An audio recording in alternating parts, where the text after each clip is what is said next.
I guess while we're talking about it, do you guys like Nintendo's format of how they kind of handle these? Because I noticed that like Sony has a very similar, and then the Xbox one that they just had seems like they're definitely gravitating a little more towards that as well. I feel like the Nintendo ones are more packed. Like the Xbox ones have been a little, sparser. They try to do just like 5 or 6 big things. Same thing with Sony. So I don't know. I like that this one has so much packed into it. I like that they support their a lot of the indie titles and stuff. Like they give them a limelight of some sort. It's not like not for nothing, but you've only seen like not even like a major Mario game or anything like that. Like it's like, hey, here's everybody else. It's not just about them and their stuff. Hey, here's the best game of the year. You need it to Metacritic be score 50. Oh no, no. You need it to be the game of the generation. I thought this looked good, but at the same time, I didn't see any. there's not a whole lot new. Yeah. Yeah. Now, what I am curious about though, and they kind of showed a little bit of pieces of it, was the some of the dungeon stuff. So I'm curious. It's hard to tell where the dungeons are necessarily in this.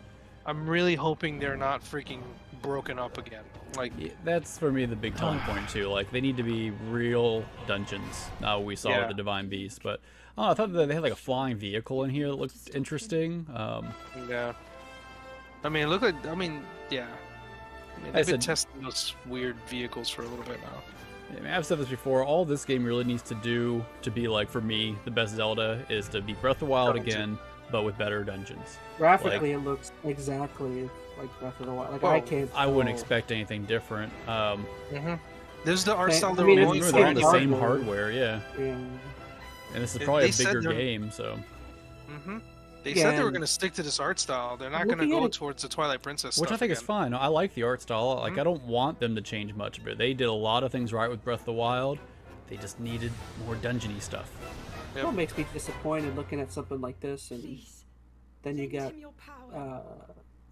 what is it? You got Pokemon over here looking like hot trash. I don't know. Yeah, no, Pokemon can look a lot better aesthetically. Like if the Nintendo hardware can make stuff look like this, it's like, come on. Yeah. No, we've had that conversation. Yeah. All right, now we're gonna talk about Arceus. Yeah. Okay. My new background. No. Let's see. I want to pause and see what's in this. Hold on a second. Is the art book the one on the? What's the middle thing on the bottom? This? Yeah. What's that? It looks like there's a pin. Oh, this is probably a set of pins. It looks like there's a little. I don't know if I can easily zoom in. But yeah, it looks like it's a set of pins probably in there. You slide out. 'Cause it looks like there's like a little foam backing on them, which is probably like some kind of emblems or symbols on armor or something you collect. You got the game, the steelbook. I mean, it looks fine.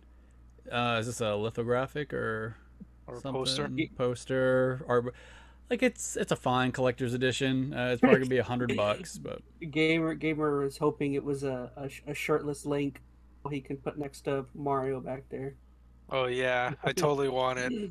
A shirtless Link next to Mario. I think that's why I didn't get like the Breath of the Wild collector's edition. Like I think I had the same kind of stuff, and it's just I don't know. There's nothing that great in there for me. There's no game. It does seem kind of lackluster.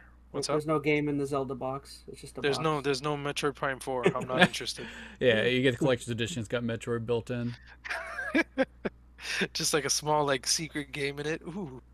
Items will release on launch day. It's so crappy how they do that now with some of the collector's editions. Game on the inside. All about some amiibos.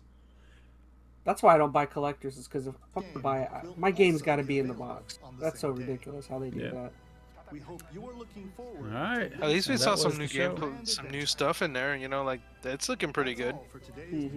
I thought this was a really good direct. Like some of the past ones they've done, I have thought have been pretty lackluster. This one felt pretty jam packed, man. Like they talked about the big titles. I mean, you had the Zelda show, the Metroid stuff, a bunch of little things I'd never heard of, some updates on things.